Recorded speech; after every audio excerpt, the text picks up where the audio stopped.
Okay, thank you brother, God bless you. సరే, మంచిది. మరి అందరికీ పాట ఇవ్వాలని ఉంది, అయినా కూడా సమయం లేదు. ఏ కూడిక కూడా వాక్యం చదివి వాక్యం బోధించకుండా అది పరిపూర్ణమైన ఒక కూడికగా మారదు. కాబట్టి సమయం చాలా అయిపోయింది. మరి ఈ సమయంలో మన మధ్యలో ఉన్న యాకోబ్ పాస్టర్ గారు వచ్చి ఒక చిన్న వాక్యాన్ని చదివి మనకి వాక్యాన్ని పంచిపెడతారు. మరి తగిన సమయాన్ని తీసుకొని దేవుని వాక్యాన్ని పంచిపెట్టవలసిందిగా యాకోబ్ పాస్టర్ గారిని నేను ఆహ్వానించుకుంటున్నాను.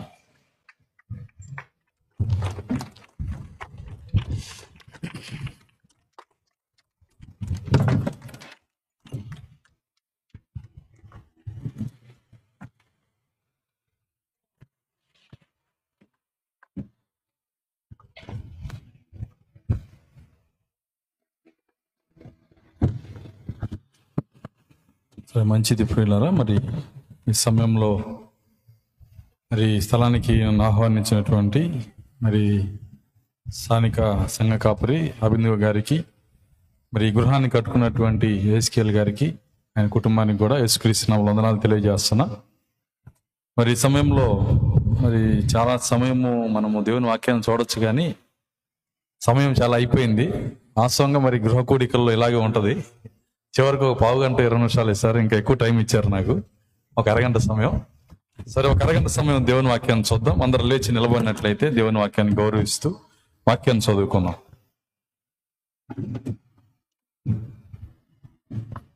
పరిశుద్ధ గ్రంథంలో నుండి హెబ్రీయులకు రాసిన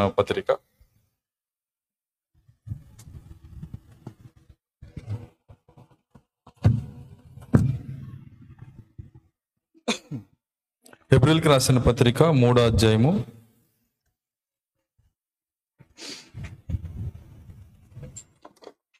2వ వచనం చదువుకుందాం.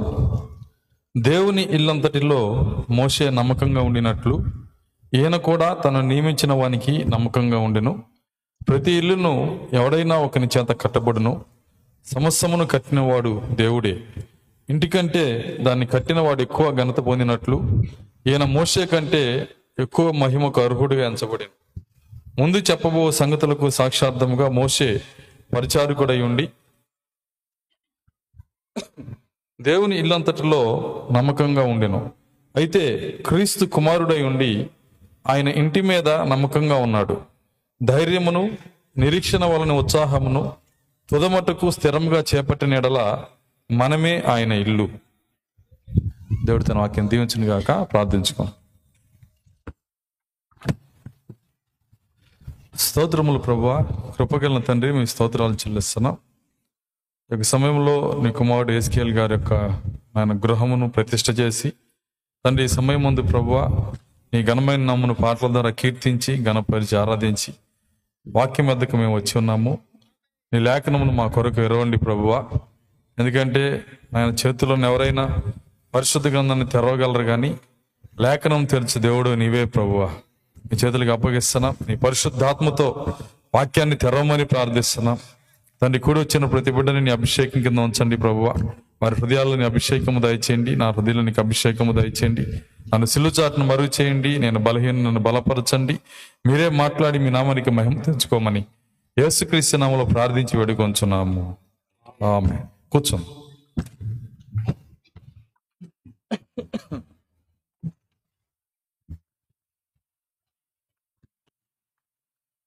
మంచిది. మరి ఒక అరగంట సమయం ఖచ్చితంగా మరి దేవుని వాక్యాన్ని చూద్దాం. ఎక్కువ సమయం నేను తీసుకోను, మరి భయపడాల్సిన అవసరం లేదు.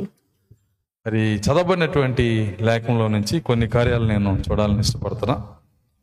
ఆయన వాక్యం ఏం చెప్తుందంటే, మరి ధైర్యమును, ఒకసారి ఆ మాట చదవండి.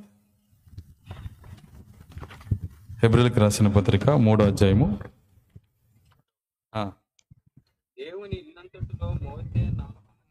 చివరి మాట 6 చదువు. అయితే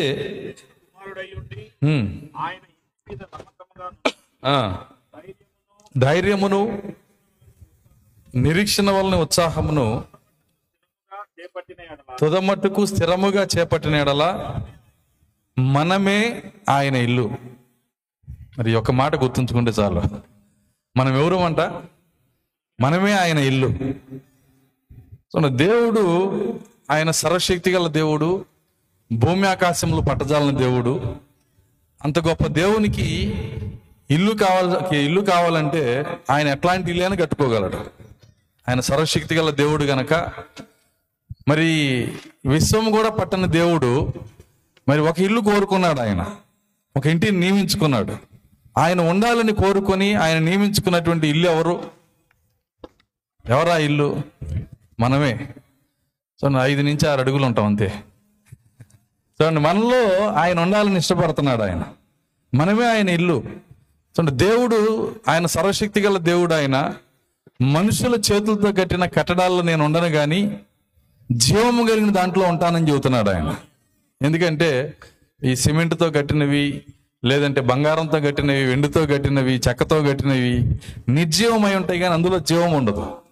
ఆయన ఎందులో ఉండాలని కోరుకుంటున్నాడంటే జీవము కలిగినటువంటి ఒక వ్యక్తిలో జీవించాలని ఇష్టపడుతున్నాడు ఆయన. అందుకే వాక్యం ఏమంటుందంటే మనమే ఆయన ఇల్లు అంటున్నాడు ఆయన. ఆయన ఎంతగా దీని కొరకు ప్రణాళిక వేశాడంటే మనల్ని ఆయన ఇల్లుగా ఎలా నిరూపిస్తున్నాడంటే, మీరు కనుక చూసినట్లయితే బైబిల్ ఎప్పుడు కూడా ఒక మాట చెప్పిందంటే అది ఏదో మరి మనల్ని ఓదార్చడానికి చెప్పింది కాదు. అది ఖచ్చితంగా అది సత్యమై ఉంటుంది. అది తన పరలోకంలో మనం చూస్తే దేవుని యొక్క నమూనా ఒకటి ఉంది పరలోకంలో. ఆయన పరలోకం ఆయన ఇల్లు. ఆయన ఇంటి యొక్క నమూనా ఏంటంటే మొదట ఒక సింహాసనాన్ని పెట్టాడు ఆయన. దాని తర్వాత సింహాసనం చుట్టూ మరి 24 పెద్దలు ఉన్నారు. మరి సింహాసనం దగ్గరలో మరి ఆయన్ని కావలి కాస్తూ 4 జీవులు ఉంటాయి. మీరు కనుక ప్రకటన గ్రంథం చదివితే అందులో ఇవన్నీ ఉంటాయి. సింహాసనము, 4 జీవులు, దాని తర్వాత 24 పెద్దలు, మరి సింహాసనం వద్ద నుంచి వస్తున్నటువంటి ఒక జీవనది. ఇవన్నీ కూడా పరలోకంలో మరి దేవుని ఇంటి యొక్క నమూనా. మరి ఆ నమూనాను ఆయన ఏం చేశాడంటే తీసుకొచ్చి ఎవరిని నా ఇల్లు అన్నాడో ఆ ఇంట్లో పెట్టేశాడు ఆయన. ఎవరిని నా ఇల్లు అని చెబుతున్నాడో ఆ ఇంట్లో పెట్టేశాడు. ఎవరు ఆయన ఇల్లు? మనమే ఆయన ఇల్లు. కాబట్టి మనము ఆయన ఇల్లు అయి ఉన్నాం గనక మనలో దాన్ని పెట్టేశాడు. మనలో సింహాసనం ఉంది, మనలో 4 జీవులు ఉన్నాయి, మనలో 24 పెద్దలు ఉన్నారు, మనలో జీవనది ఉంది. ఇవన్నీ కూడా మనలో పెట్టేశాడు ఆయన. ఏ విధంగా పెట్టాడు మనలో అంటే మీరు చూస్తే మరి మన యొక్క హృదయంలో ఆయన సింహాసనాన్ని పెట్టాడు. మొదటగా మీరు చూస్తే మరి మన యొక్క హృదయంలో మరి ఆ మధ్యలో 4 ఆ యొక్క గదుల మధ్యలో ఒక చిన్న ఖాళీ స్థలం ఉంటుందంట. సైంటిస్టులు ఏ జంతువుకు ఉండదు కానీ మనిషికి మాత్రమే ఆ 4 గదుల మధ్యలో చిన్న ఖాళీ ఉంటుందంట. ఎందుకు ఆ చిన్న ఖాళీ అంటే దేవుడు నివాసం ఉండే స్థలం అదే. దేవుని స్తోత్రం, హల్లెలూయా.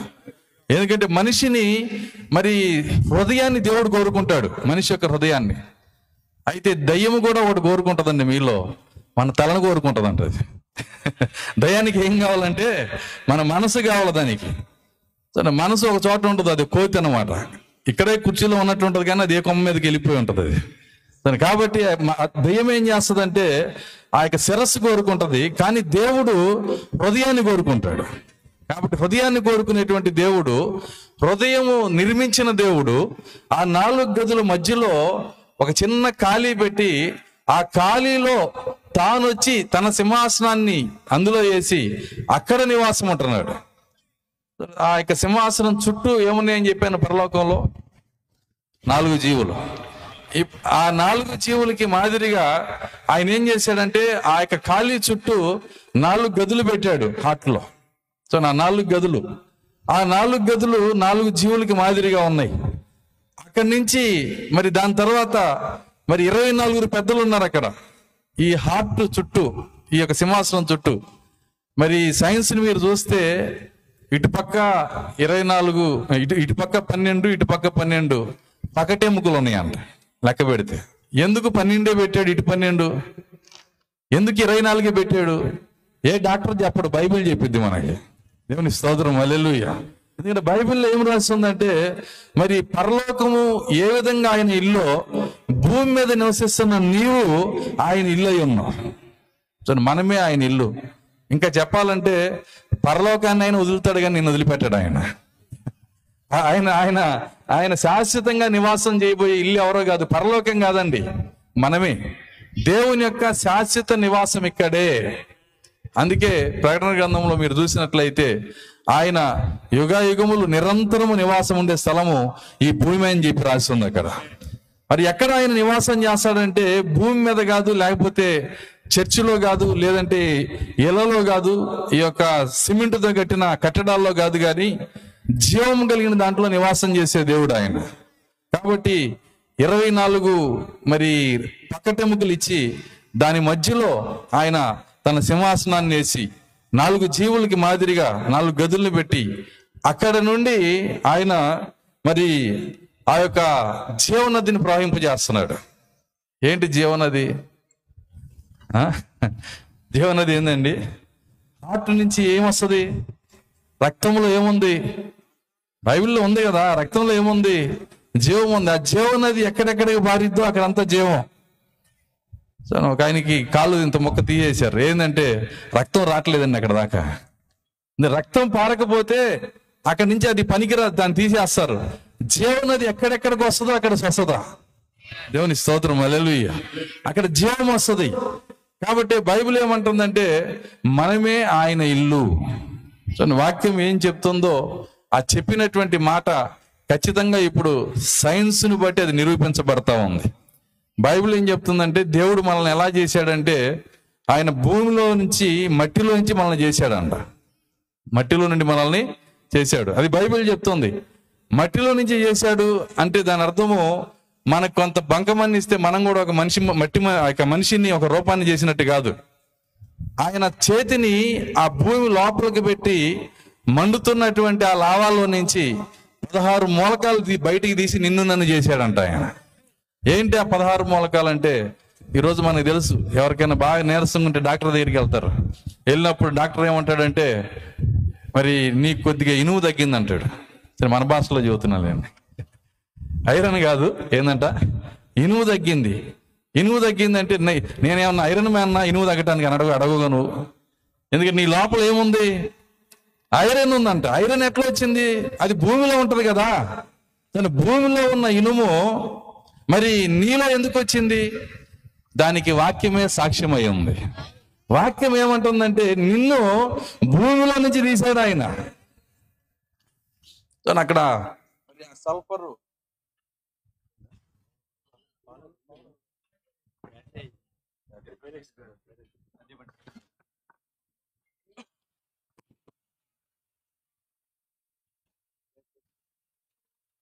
మంచిది. అందరం ఒకసారి దేవుని స్తుతులు చెల్లించుదాం. హల్లెలూయా.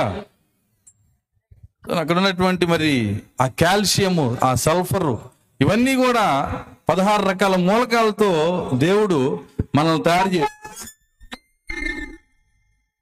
ఏదైతే భూమిలో ఉందో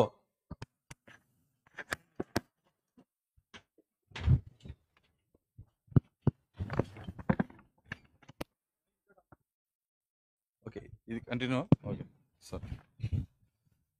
సరే, అందరం ఒకసారి దేవుని స్తుతులు చెల్లించుదాం. హల్లెలూయా.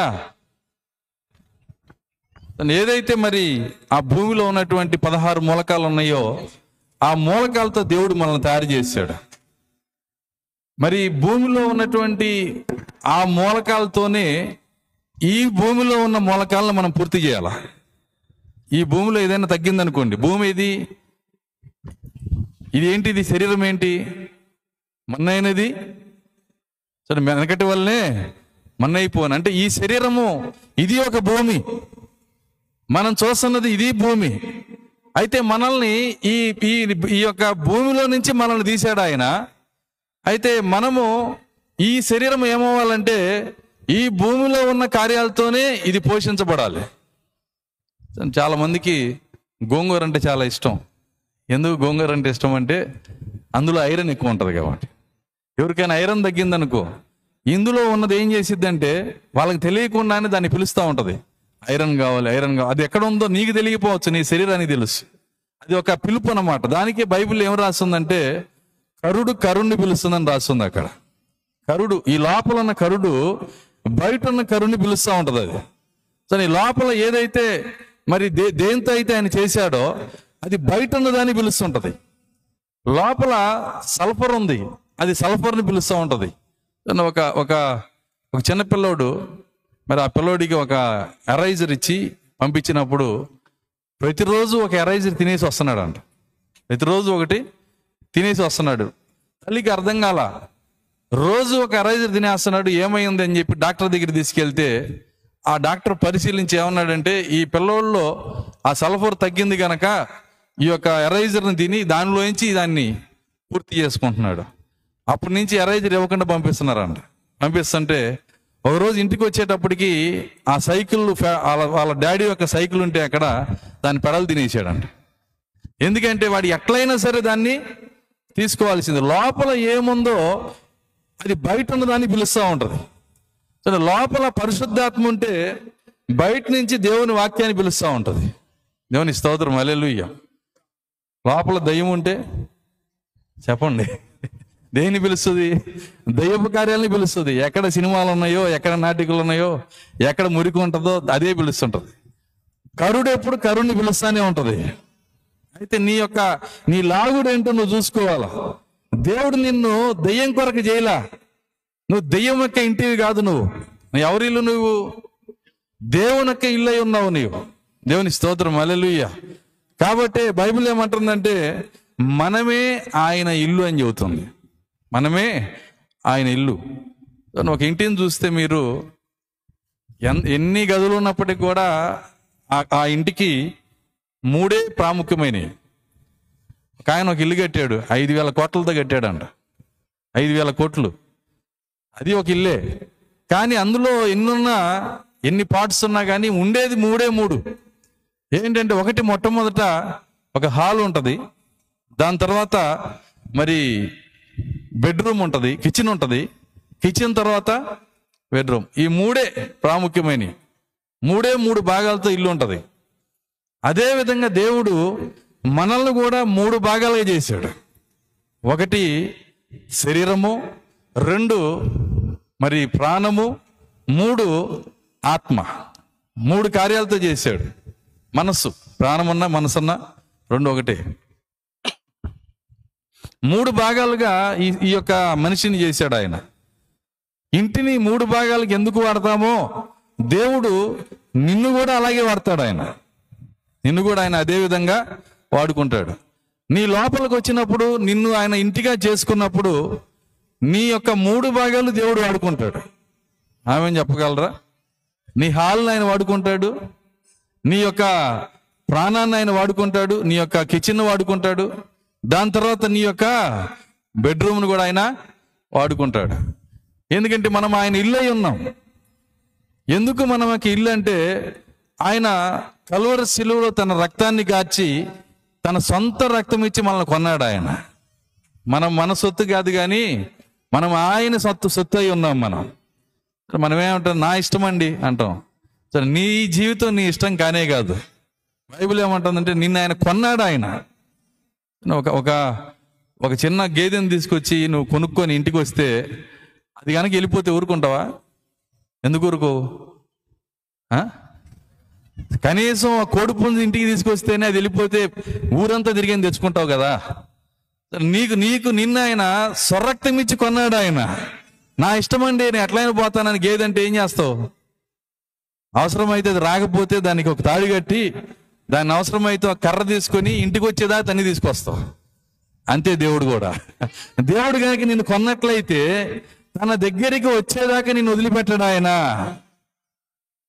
నా జీవితం నా ఇష్టం అని ఎప్పుడు అనొద్దండి. ఎందుకంటే మనం మన సొత్తు కానే కాదు. నిన్ను సృష్టించిన ఒక ఆయన ఉన్నాడు. ఆయన నిన్ను నిర్మించిన దేవుడు, నిన్ను సృష్టించిన దేవుడు, నీ కొరకు ప్రాణం పెట్టిన దేవుడు, నిన్ను రక్షించిన దేవుడు ఆయన. దేవుని స్తోత్రం, హల్లెలూయా. అంటే 3 స్థలాలుగా ఆయన నేను నిర్మించాడు. ఆయన ఒకటి హాలు. మొదటిది ఏంటంటే హాలు. సో నీ యొక్క హాలు ఏ విధంగా, హాల్లోకి వచ్చినప్పుడు మరి వచ్చిన వాళ్ళందరిని ఎలా పలకరిస్తామో, మరి అందరితో సహవాసం చేయటానికి, బయట వ్యక్తులతో సహవాసం చేయటానికి మరి ఒక హాల్ ఉపయోగించినట్లుగా దేవుడు నీ శరీరాన్ని వాడతాడు. ఆయన నీలో ఉండి, నీ శరీరంలో ఉండి ఆయన నీ చేతులతో అవసరతలో ఉన్న వాళ్ళకి సహాయం చేస్తాడు. నీ కాళ్ళతో ఇబ్బందులు ఉన్న వాళ్ళ దగ్గరికి వెళ్ళి వాళ్ళని ఆదరిస్తాడు ఆయన. దేవుని స్తోత్రం, హల్లెలూయా. చూడండి, నీ కళ్ళతో చూస్తాడు ఆయన, నీ చెవులతో వింటాడు ఆయన, నీ నోటితో మాట్లాడతాడు ఆయన. ఈ హాల్ని ఆయన వాడుకుంటాడు. దేవుని స్తోత్రం, హల్లెలూయా. ఎప్పుడంటే ఆయన నీ లోపలికి వచ్చినప్పుడు.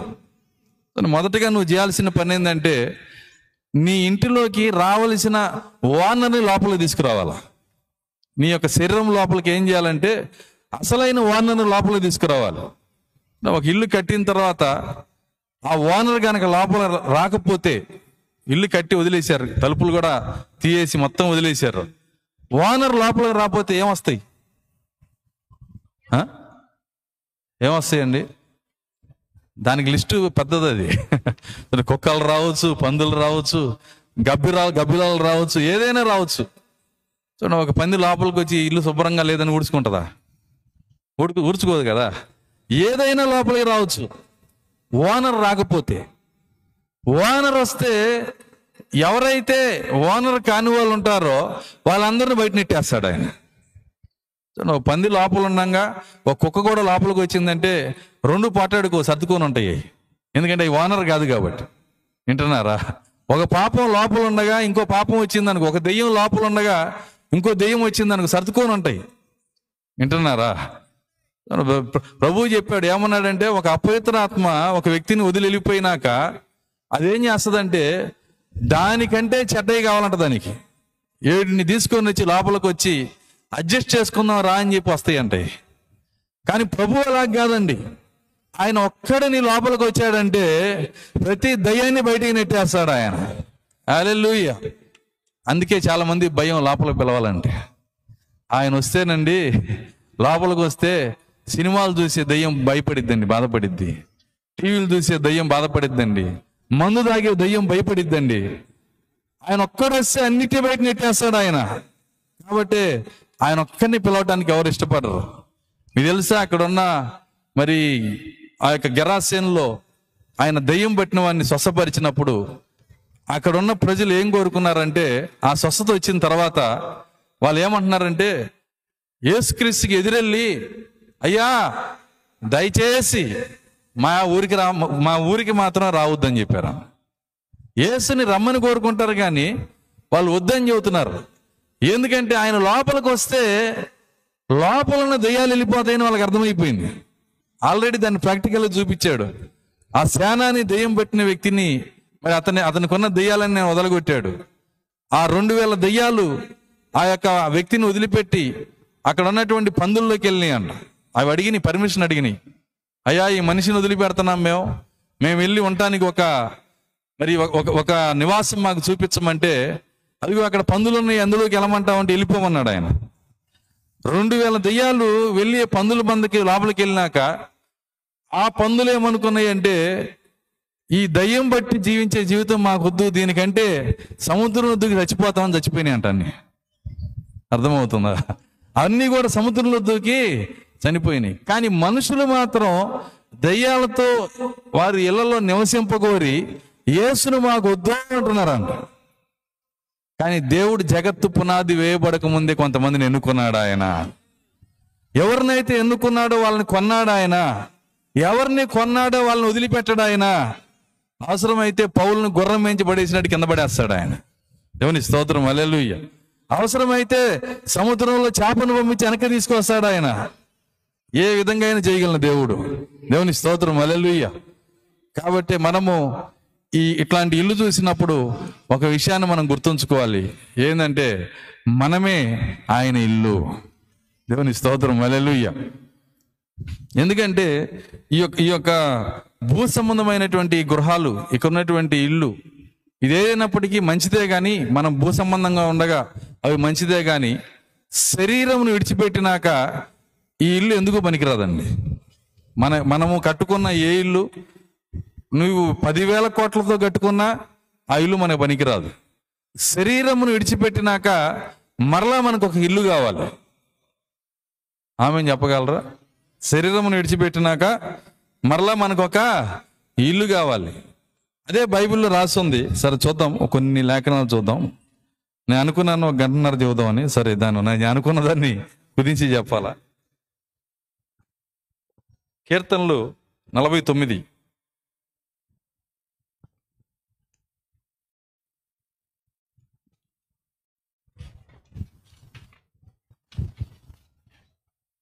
49 11 నుంచి చదువుదాం. ఎవరైనా చదువుతారా? మైక్ తీసుకుంటాం. మైక్లో చదువు.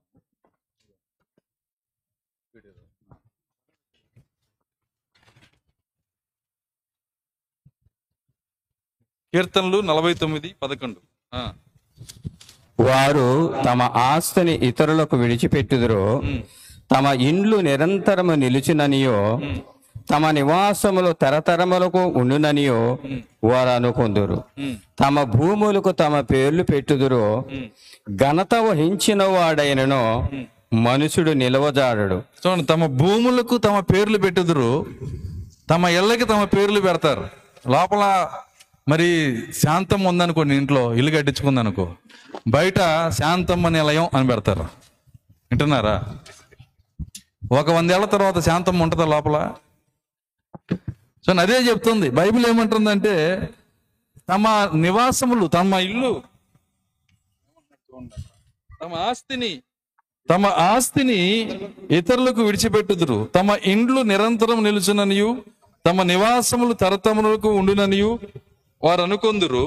తమ భూములకు తమ పేర్లు పెట్టుదురు. ఈ భూములకి ఇళ్ళకి కూడా ఏం చేస్తారంట? పేర్లు పెడతారు. ఎంత పేర్లు పెట్టినా, ఎంతగా బయట పేర్లు చెక్కించినా, ఈ శరీరంలో ఉన్నంతసేపు ఆ ఇంట్లో ఉన్నిస్తారు. ఎంతమందికి అర్థం అవుతుంది నేను చెప్తుంది? శరీరంలో లేనప్పుడు అసలు ఇంట్లో కూడా ఉంచరు, బయట పనికేస్తారు.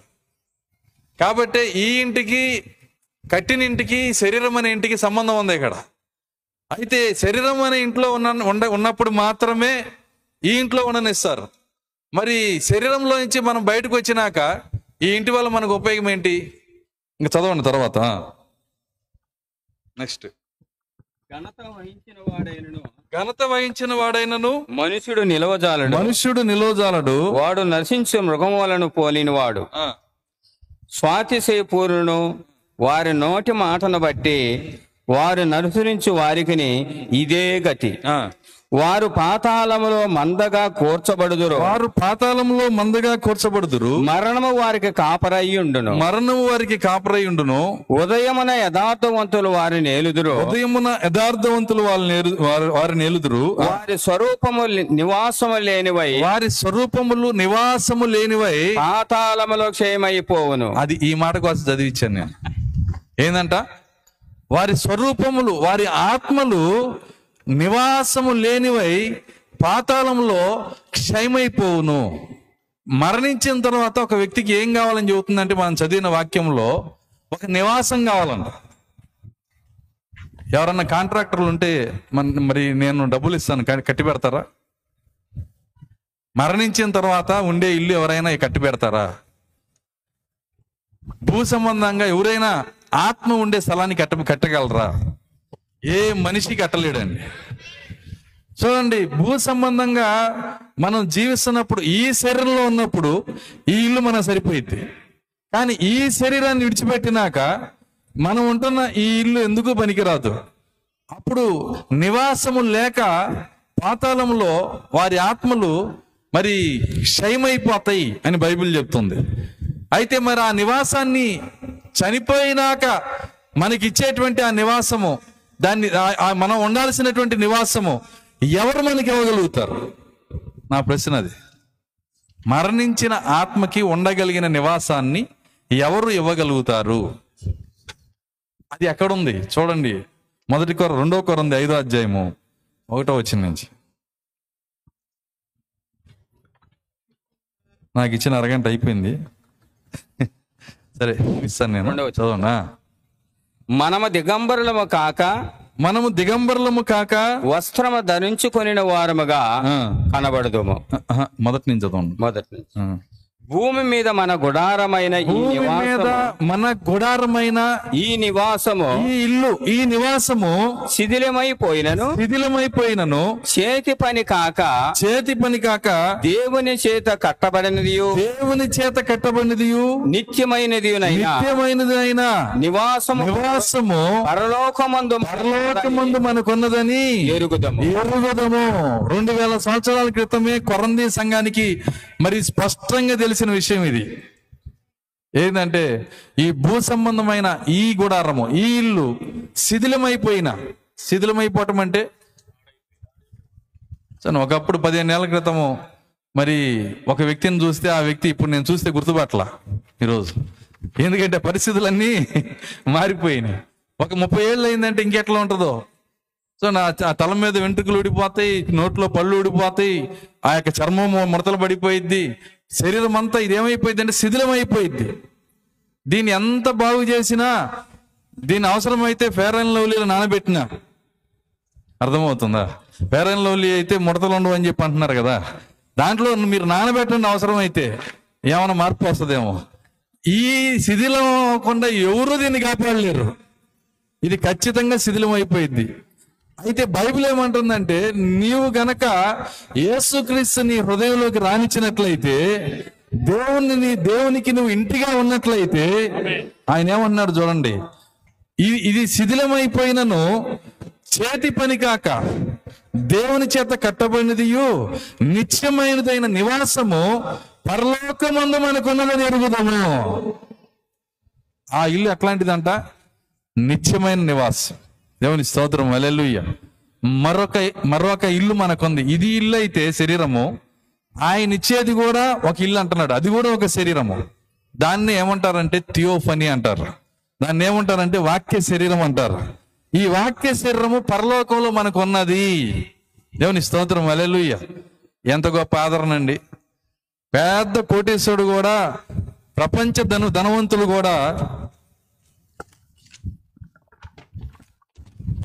ధనవంతులు కూడా మరి చచ్చిపోయినాక బైబిల్ ఏం చెబుతుందంటే, పాతాళములో వారి ఆత్మలు నివాసము లేక అవన్నీ కూడా క్షయమైపోతాయి అంట. కానీ దేవుడు తన మహాకృపను బట్టి, ఆయన తన యొక్క సంకల్పాన్ని బట్టి, జగత్తు పునాది వేయబడక ముందే మనల్ని ఎన్నుకోవటాన్ని బట్టి, ఆయన ప్రేమను బట్టి నీకు మరొక ఇంటిని ఆయన సిద్ధం చేశాడు ఆయన. హల్లెలూయా. ఈ ఇంటి యొక్క మరి గుణలక్షణం ఏంటంటే, ఇది నిత్యమైనది. ఆ ఇంట్లో గనక నువ్వు వెళ్తే ఎన్ని కోట్ల సంవత్సరాలైనా నీలో ఏ మార్పు రానే రాదు.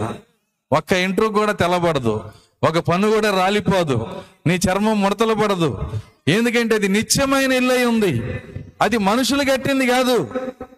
ఈ ఇల్లు మనకి తల్లిదండ్రులు ఇచ్చారు, ఆ ఇల్లు మనకి దేవుడు ఇస్తున్నాడు ఆయన. హల్లెలూయా. కాబట్టి ఆ గొప్ప ఇంటికి మనం వెళ్ళాలి అంటే నువ్వు చేయాల్సిన పని ఒకటే, ఇలాంటి కూడికల్లో నీ చెయ్యి పైకెత్తి, ప్రభువా నా లోపలికి రమ్మని దేవుని అడగాలను. నాలో జీవించండి ప్రభువా. ఆల్రెడీ ఉన్న దొంగలతో పాటు యజమాని పిలవమాక. అర్థమైందా? నేను ముగిస్తున్నాను, టైం అయిపోయింది కాబట్టి కుదించి ముగిస్తున్నాను. నేను ఆల్రెడీ లోపల చాలా మంది దొంగలు ఉంటారు. ఎవరా దొంగలు? దయ్యాలు. అర్థమవుతుందా? అంటే దయ్యాలు నేనే అని చెప్పవు, నన్నే ఆరాధించమని చెప్పవు. సరే, దొంగలు ఏం చేస్తారంటే పంచుకుంటారు. యజమాని నాది అంటాడు. అర్థమైందా? దొంగల యొక్క లక్షణం ఏంటంటే ఆస్తిని వాళ్ళు దొంగతన సొత్తుని వాళ్ళు పంచుకుంటారు. వాళ్ళు పంచుకోవడానికి ఇష్టపడతారు. యజమాని వచ్చి అది అతందైతే ఇది నాదే, నేను ఎవరితో పంచుకోను అంటాడు ఆయన. అలాగే దేవుడు తన మహిమను వేరొకరికి ఇచ్చేవాడు కాదా ఆయన నీ లోపలికి రావాలంటే ప్రతి దయ్యాన్ని నువ్వు బయటికి నెట్టేసేయాలి, ప్రతి పాపాన్ని నువ్వు బయటికి నెట్టేసేయాలి. ఎప్పుడైతే నువ్వు ఆయన లోపలికి పిలుస్తావో అప్పుడు నీ లోపల ఆయన జీవించినట్లయితే, తన ఇంటిగా నిన్ను చేసుకున్నట్లయితే, అప్పుడు ఆయన పరలోకంలో ఉన్న ఇంటిని కూడా నీకు ఇస్తాడు దేవుడు ఆయన. హల్లెలూయా. నీ డబ్బు ఆయనకు అవసరం లేదు, నీకున్న ఆస్తి ఆయనకు అవసరం లేదు, అవన్నీ అవసరం లేదండి. డబ్బుతో కొనుక్కునేది కాదు ఇది. కేవలం విధేయత చూపించి దేవుని యొక్క పాదాలు పట్టుకొని నువ్వు ఆయన కృప కొరకు వేడుకుంటే ఖచ్చితంగా నీకు ఆ ఇంటిని దేవుడు ఇవ్వగలడు ఆయన. దేవుని స్తోత్రం, హల్లెలూయా. అయితే నువ్వు చేయాల్సిన ప్రాముఖ్యమైన పని ఏంటంటే, నాలో ఉన్న ప్రతి పాపాన్ని నేను విడిచిపెడుతున్నాను ప్రభువా. ఆయన పిలిచినాక ఆయన విశ్రాంతి తీసుకునేటట్లు ఉండాలి. తన చుట్టాలను పిలిచాము ఇంటికి వచ్చిన తర్వాత ఇంటి నిండా పొగ పెట్టామనుకోండి, ఏమంటారు? పొమ్మన లేక పొగ పెట్టారండి. నువ్వు ఎల్లు అని చెప్పవసరం, వాడు దగ్గుకుంటూ ఆడే పారిపోతాడు. తన ప్రభువుని అలా చేయకూడదు. నువ్వు పిలిచినాక ఆయనకి ఇష్టం లేని కార్యాలను ఏం చేయాలంటే బయటికి నెట్టేసేయాలను. ప్రతి కార్యం నువ్వు తీసేసేయాలి. ఒక ఆయన, ఇదొక్క కార్యం చెప్పి ముగిస్తాను నేను. ఒక ఆయన మరి ₹1,00,00,000 ఖరీదు చేసే ఇల్లు 20 లక్షలకు వస్తుందని కొనుక్కున్నాడు అంట. ఒక ఆయన ప్రకటించాడు, ఇది ₹1,00,00,000 ఇల్లు, అయితే దీన్ని నేను 20 లక్షలకు అమ్ముతున్నా. జనం ఎగబడి వచ్చారు, నేను కొనుక్కుంటా అని. అందులో లాటరీలు వేసి ఒకడికి ఇచ్చారు, వాడు కొనుక్కున్నాడు. 20 లక్షలు పెట్టి కొనుక్కున్నాడు. అయితే ఒక్క షరతు పెట్టాడు, 20 లక్షలకి దీన్ని నేను అమ్ముతాను కానీ ఈ ఇల్లంతా ఇచ్చేస్తాను కానీ బెడ్రూమ్లో ఒక మేకు ఉంది, అది మాత్రం నా పేరుని రిజిస్ట్రేషన్ చేసుకుంటా అన్నాడు అంట. బెడ్రూమ్లో ఒక మేకు కొట్టాడు అక్కడ, ఆ మేకు మాత్రం నాదే అన్నాడంట. అది మాత్రం రిజిస్ట్రేషన్. మేకు ఎంతయా? అది మహా అయితే ఒక ₹5 ఉంటుందేమో. దాని గురించి ఏముంది, నాకు 80 లక్షలు తగ్గుతుంది. అర్థమవుతుందా? 20 లక్షలకే ఇల్లు వస్తుందని చెప్పి 20 లక్షలు పెట్టి ఆ ఇంటిని ఏం చేశాడంటే కొనుక్కొని రిజిస్ట్రేషన్ చేసుకున్నాడు. ఆ రిజిస్ట్రేషన్ పేపర్లోనే ఈయన జాగ్రత్తగా రాయించుకున్నాడు పాత ఓనరు, ఈ బెడ్రూమ్లో ఉన్న ₹5 మేకు నాదే, ఈ యొక్క మేకు మీద సర్వహక్కులు నాకు ఉన్నాయి అని రాయించుకున్నాడు. 3 నెలలు ముచ్చటగా ఉన్నాడు ఆయన ఆ ఇంట్లో. చక్కగా మనలాగే మరి మంచి గ్రాండ్గా గృహప్రవేశ కూడికి పెట్టి లోపలికి వెళ్ళి చాలా సంతోషంగా మరి గృహప్రవేశం చేసుకుని 3 నెలలు హ్యాపీగా ఉన్నాడు. 4వ నెలలో అర్ధరాత్రి ఒక ఆయన తలుపు కొడుతున్నాడు, బాగా మామూలు కొట్టట్లో ఎగిరిగిరి దంతున్నాడు. ఏంటి తలుపు కొడుతున్నారని చెప్పి తలుపు తీసి చూస్తే పాత ఓనరు, అయ్యా ఏంది ఇప్పుడు వచ్చారంటే ఆ మాట అడగకూడదు అంటున్నాడు. ఎందుకని? నా మేకు నీ బెడ్రూమ్లో ఉంది, దాని మీద సర్వహక్కులు ఆయే. ఏం అర్థం కాదు, తలపట్టుకొని కూర్చున్నాడు. ₹5 మేకు. అర్థమవుతుందా? ఆ బెడ్రూమ్లో ఉండటం వలన వాడు ఎప్పుడు పడితే అప్పుడు వస్తున్నాడు. ఒకరోజు ఏం చేశాడంటే, ఎప్పుడో వారం క్రితం చచ్చిపోయిన పిల్లిని, ఆ శవాన్ని తీసుకొచ్చి దాన్ని తగిలిచ్చాడండి. దీన్ని తీస్తే అంటుకుంటే ఊరుకోను. అర్థమవుతుందా? ఆ వాసనకి మరి ఇల్లు వద్దు, లక్షలు వద్దు, పారిపోయాడు అక్కడి నుంచి. సొంత కొనుక్కున్న వనరే, అందులో ఉండలేకపోయాడు. ఒక్క మేకు, మరి ఆ అపవాదికి చెందిన ఒక్క మేకు నీలో ఉందనుకో, ఇప్పుడు చెప్పండి, ఆ దయ్యానికి చెందినటువంటి ఒక మేకేంది పాస్టర్ గారు, నా లోపల 1 డజన్ ఉంటాయి. కొంతమంది చెబుతారు ఒక మేకు కాదు, ఎన్ని ఉన్నాయో తెలియదు. ఇలా మేకులు పెట్టుకుని ప్రభువా ఈ ఇల్లు నీదే, నీవు వచ్చి నాలో ఉందని చెబితే ఎలా వచ్చి ఉంటాడు ఆయన? ఆ దుర్వాసన కొట్టే జీవితంతో, పాపంతో కూడిన జీవితంతో ఆయన ఆహ్వానిస్తే ఆయన నీ లోపల ఉండలేడు. ఆయన నీకు నిత్య జీవం ఇవ్వాలంటే, ఆయన పరలోక ఇంటిని నీకు ఇవ్వాలంటే, నీ లోపల ఉన్న ప్రతిదీ శుద్ధీకరించి, ఇదిగో ప్రభు ప్రతి పాపాన్ని నేను ఒప్పుకుంటున్నాను, ప్రతి దయ్యాన్ని బయటికి నెట్టేసేయను అని చెప్పి ఇప్పుడు నా లోపలికి రమ్మని నువ్వు అడిగితే ఈ కోడికలోనే నీ లోపలికి రాగలను దేవుడు ఆయన. దేవుని స్తోత్రం, హల్లెలూయా. ప్రార్థించుకుందాం, సమయం అయిపోయింది, కళ్ళు మూసుకున్నాం. స్తోత్రం ప్రభువా, కృపగల తండ్రి, నీ స్తోత్రాలు చెల్లిస్తున్నా. ఈ యొక్క సమయంలో నీ లేఖన భాగం మేము ధ్యానించున్నాం ప్రభువా. ఈ లేఖనం చెప్పుచున్నది మేమే నీ ఇల్లై ఉన్నామని. అవును ప్రభువా, నిజముగా మేము మీ ఇంటిగా ఉన్నందుకు మీకు స్తుతులు చెల్లిస్తున్నాము. ఈ లోకంలో నువ్వు దేవదూతల్లో ఉండటానికి నువ్వు ఇష్టపడలేదు, పరలోకంలో ఉండటానికి నువ్వు ఇష్టపడలేదు ప్రభువా. నువ్వు బంగారంతో చేసిన ఏ మందిరంలో ఉండటానికి నువ్వు ఇష్టపడలేదు, కానీ మట్టి మానవుడుగా ఉన్న నా లోపల ఉండటానికి ఇష్టపడిన దేవుడవు. నీకే స్తోత్రాలు చెల్లిస్తున్నా, నీ ప్రేమను బట్టి వందనాలు చెల్లిస్తున్నా. నీ బిడ్డలు ప్రభువా ఈ మధ్యాహ్న కోడికలో మిమ్మల్ని లోపలికి ఆహ్వానించడానికి ఎంతమంది అయితే ఇష్టపడుతున్నారో వారు తమ చేతిని పైకెత్తుచున్నారు నాయన. ఎత్తబడిన చేతి వెనక ఉన్న వాళ్ళ ఆశను చూస్తున్న దేవుడవు. వారి హృదయంలోకి రమ్మని ప్రార్థిస్తున్నాం. ఈ కోడికలో వారి యొక్క ఆత్మలు మీరు సొంతం చేసుకోనండి నాయన. వారు నీవారై ఉన్నారు ప్రభువా తండ్రి. వారి యొక్క పాపములన్నీ ఒప్పుకునే శక్తి వారికి దయచేయండి. వారిలో ఉన్న ప్రతి దయ్యము నుంచి విడుదల వారికి దయచేయండి. స్తోత్రాలు చెల్లిస్తున్నాం. విన్న వాక్యం వారి హృదయాలపైన రాయండి. ఈ కోడికలు నీ కొరకు జీవించే శక్తి వారికి దయచేయండి ఆయన. నిత్యముగా విన్న వాక్యము మా హృదయాల్లో నూరంతలు ఫలించడం సహాయము దయచేయండి. ఈ కుడికిని ఏర్పాటు చేసిన నీ కుమారుడు ఎజ్కేల్ ఆయన కుటుంబాన్ని మరొకసారి దీవించమని ఆయన, మా వినికిడిలో ప్రతి మాటను ఆయన నూరంతలు ఫలించడం సహాయము దయచేయమని, ఇక్కడ కూడినటువంటి దైవ సేవకులను దీవించమని యేసుక్రీస్తు నామములో ప్రార్థించి వేడుకొంచున్నాము. ఆమేన్. తిరిగి సమయాన్ని పాస్టర్ గారికి.